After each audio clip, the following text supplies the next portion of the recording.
So a little tip when you're setting up trail cameras, make sure you get them on areas that, you know, intersections are going to happen and where some of those rubs and scrapes are at.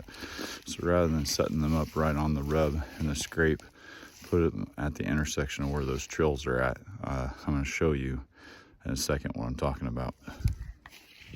Look for something like this. So there's a trail coming from this direction here.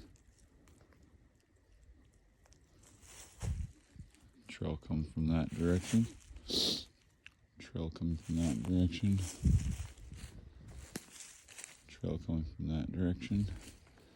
There's a trail coming from that direction with a bunch of rubs and a few scrapes around the area.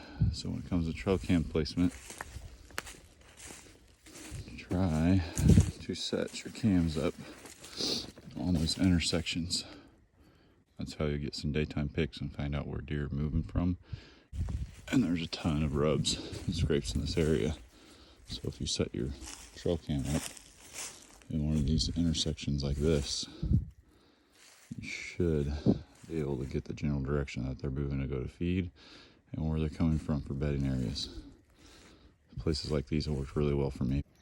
So I'm gonna go ahead and walk one of these trails out, or a couple of these trails out, and show you guys the rubs and scrapes leading to this intersection. So the camera's right there. I'm about, probably 15-20 yards away from where I set the trail camera at. And here's a scrape here. And then if you follow the trail, you got rubs right here on this trail.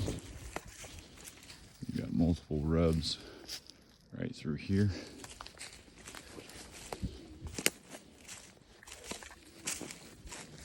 You got multiple rubs in that direction. And if you follow this trail here, there's a good rub.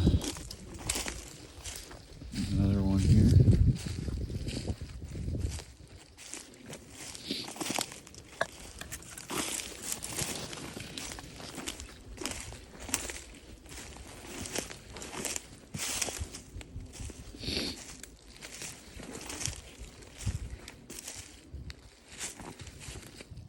Quite a few of them right through in this direction.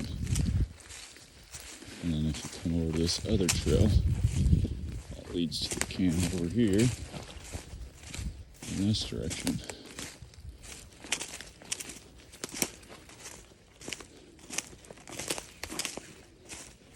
So we're now on the opposite side. The cam is right over there. We have another rub right here. Try to set them up to where the wind isn't going to be blowing some trees and some leaves around. That way you're not getting pics of just leaves and trees and things blowing around in the wind and grass. But if you face them to the north, you won't get that sunlight and have those pictures where you can't tell what the buck is or what the deer is.